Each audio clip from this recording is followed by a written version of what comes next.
today we are going to discuss about the Central Vista Delhi Parliament House project.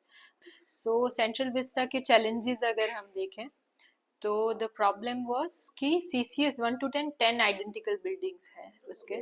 So 10 identical buildings में अगर एक building में if we have made a mistake in parking तो 10 buildings में वो चीज़ throughout होगी. So that is what we wanted to see कि भाई इसमें error minimization हो.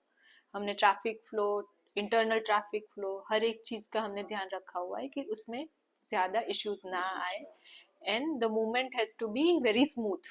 अगर मूवमेंट स्मूथ नहीं होगा तो ग्राउंड फ्लोर पे व्हीकल क्लॉगिंग हो सकता है and ground floor vehicle clogging is the biggest threat to any political building or any highly sensitive buildings. Central Parliament House, Central Vista is highly sensitive building क्योंकि हमने देखा है पहले भी टेरर अटैक हो चुका है पार्लियामेंट हाउस के अंदर. सो वहाँ पे भी मूविंग व्हीकल के अंदर ही वो अटैक हुआ था. सो हमको ग्राउंड फ्लोर में व्हीकल की movement again we have to restrict the movements but वही मूवमेंट हमको बेसमेंट्स के अंदर बहुत स्मूथ चाहिए क्योंकि बेसमेंट के अंदर अगर मूवमेंट स्मूथ नहीं होगी तो ग्राउंड फ्लोर पे उसको इम्पैक्ट आएगा एंड ग्राउंड फ्लोर पे then it's a security threat. So हमने वो सारी चीजें यहाँ पे कंसीडर की है when designing the central vista CCS 1 to 10 parking layout. So if you see this is a CCS 1 layout. So all 10 layouts are identical. तो मैं आपको एक समझा रही हूँ so you will understand कि कैसे 10 और 10 का flow बन रहा है. Okay, so the first challenge we had in the traffic movement was a circular ramp. If you can see there is a circular ramp over here. So circular ramp में क्या होता है कि जब यहाँ से कार आ रही है ना तो यहाँ की विजिबिलिटी नहीं होती है. So that is what we have to take care of the thing कि भाई यहाँ की भी विजिबिलिटी हमको properly चाहिए to minimize the errors, to minimize the internal accidents also. So ये चीजें हमको ज्यादा ध्यान में रखनी पड़ी थी. Another thing which we had to see into Central Vista is कि यहाँ से basements में से उतर के जब भी basement 1, 2 या 3 में vehicle पहुँचता है तो उसका इंटरनल फ्लो भी उतना स्मूथ होना चाहिए. अगर internal flow is not smooth तो अगेन वो रैम्प पे क्लॉगिंग होता है. सो रैम्प का clogging is also the biggest issue because ramp का clogging again goes directly to the clogging under the ground floor. Right, so ये चीजें हमारे लिए बहुत ज्यादा इंपॉर्टेंट थी to take care of. I show you the internal basement layout which we have designed for this. So हमने mechanical car parking design किया हुआ है इसके अंदर. सो यहाँ पे अगर आप देखेंगे तो हर एक कॉलम के बीच में हमको दो ग्राउंड स्पेस मिल रही है. सो दो ग्राउंड स्पेस में अभी हमारे पास दो चॉइसेस थी. Either we go for the dependable parking और we go for the independent parking. Dependent parking में क्या होता है जैसे आप यहाँ पे दो कार्स देख रहे हैं. So if you don't consider this, so this is a dependable car parking. So dependable car parking में ये कार को आपको बाहर निकाल के इस प्लेटफॉर्म को डाउन लाना है तभी ये कार निकलेगी.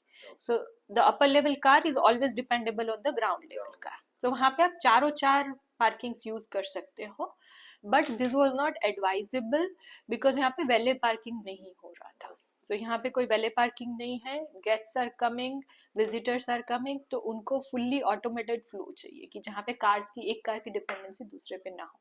सो we suggested the puzzle parking. Now puzzle parking में इशू ये हो रहा है जिसको इतना मिनिमाइज नहीं किया जा सकता था कि हमको हर एक जगह पे पजल में एक जगह खाली रखनी पड़ती है फॉर द मूवमेंट. सो अब ये कैसे वर्क करेगा, जैसे आपको if you want to take out this car तो ये कार स्लाइड होके यहाँ आ जाएगी and this car will come down. So इसकी डिपेंडेंसी रिड्यूस हो गई. But puzzle parking system is always advisable जहाँ पे ग्राउंड पे आपको 3, 4, 5 ऐसी गाड़ियों की सिंगुलर स्पेस मिल रही हो, सिमिलर स्पेस मिल रही हो जो बीच में ब्रेक ना हो रही हो.